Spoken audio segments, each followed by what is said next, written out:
পালিয়ে যাওয়া মেয়ের প্রতি বাবার রেখে যাওয়া একটা চিঠির অংশ আপনাদের পড়ে শোনাই। মারে, শুরুটা কিভাবে করব বুঝে উঠতে পারছিলাম না। যেদিন তুই তোর মায়ের অস্তিত্ব ছেড়ে ভূমিষ্ঠ হয়েছিলি, সেদিন থেকে তোকে মা বলে ডাকতে শুরু করলাম। তোকে মা ডাকতে গিয়ে নিজের মা হারানোর ব্যথাটাই ভুলে গিয়েছিলাম। তোর মাকেও কোনোদিন মা ছাড়া অন্য নামে ডাকতে শুনিনি আমি। বিদ্যালয়ে প্রথম দিন শিক্ষক তোর নাম জিজ্ঞাসা করেছিলেন।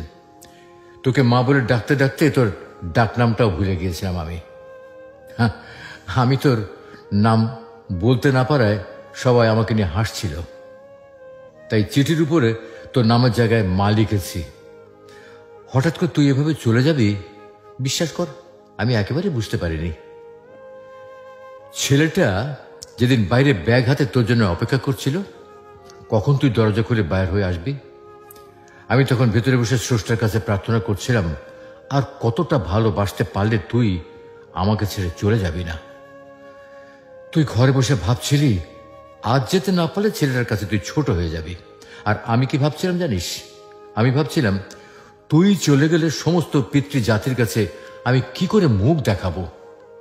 জানিস মা, তুই তো 3 বছরের ভালোবাসা খুঁজে পেয়েছিস, কিন্তু আমার জীবন থেকে যে 20টা বছরের ভালোবাসা হারিয়ে গেছে তা তোকে কিভাবে বুঝাবো। মারে, প্রত্যেকটা বাবা জানে রক্ত পানি করে গড়ে তোলা মেয়েটা একদিন অন্যের ঘরে চলে যাবে। তারপরেও একটু কৃপণতা থাকে না বাবাদের ভেতরে। বাবাদের ভালোবাসার শামুকের খোলসের মতো, বাইরেটা শক্ত হলেও ভেতরটা কিন্তু খুব নরম হয়ে থাকে। জানিস মা, বাবারা সন্তানদের কতটা ভালোবাসে তা বোঝাতে পারে না, তবে অনেকটা ভালোবাসতে পারে। জানি মা, আমার লেখাগুলো পড়ে তোর খারাপ লাগতে পারে। কি করবো বল, তোরা তো যৌবনে পা রাখার পর চোখ, কান, নাক সবকিছুর প্রতি বিবেচনা করে প্রেম করিস।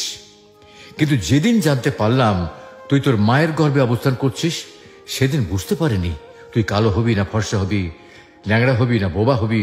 কোনো কিছুর অপেক্ষা না করি তোর প্রেমে পড়ে গিয়েছিলাম, তাই এত কিছু লিখলাম। আমি জানি মা, তোদের সব সন্তানদের একটা প্রশ্ন, বাবারা কেন তাদের ভালো লাগাটাকে সহজে মানতে চায় না। উত্তরটা তোর ঘাড়ে তোলা থাকলো। তুই যেদিন মা হবি সেদিন নিজে নিজে উত্তরটা পেয়েও যাবি। তোরা যখন একটা ছেলের হাত ধরে পালিয়ে যাস, তখন ওই ছেলে ছাড়া জীবনে কারো প্রয়োজন বোধ করিস না। কিন্তু একটা বাবা বোঝে তার জীবনে নিজের মেয়েটার কতটা প্রয়োজন। যেদিন তোর নাড়ুর কাছ থেকে তোর মাকে গ্রহণ করেছিলাম, সেদিন প্রতিজ্ঞা করেছিলাম কি জানিস? যদি মেয়ে হয় তার স্বামীর হাতে তুলে দিয়ে কন্যা দানের দায়িত্ব থেকে নিজেকে হালকা করব। তাই তোর প্রতি এত অভিমান। মারে, বাবার উপর রাগ করিস না। তোরা যদি অল্প দিনের ভালোবাসার জন্য ঘর ছেড়ে পালাতে পারিস, তবে আমরা এই 20 বছরের ভালোবাসার জন্য বেপরোয়া হব না কেন? বাবারা মেয়ে সন্তানের জন্মের পর চিন্তা করতে থাকে নিজের মেয়েটাকে সুপাত্রের হাতে তুলে দিতে পারবে তো, আর যৌবনে পা রাখার পর চিন্তা করে কোনো প্রতারণা হাতে পড়ে পালিয়ে যাবে না তো। তাই মেয়েদের প্রতি প্রতিটা বাবার এতটা নজরদারি। যদি মন কাঁদে চলে আসিস, বুক পেতে দেব। হয়তো তোর মায়ের মতো তোকে পেটে ধরিনি, তবে পিঠে ধরার যন্ত্রণাটা সহ্য করতে পারছি না।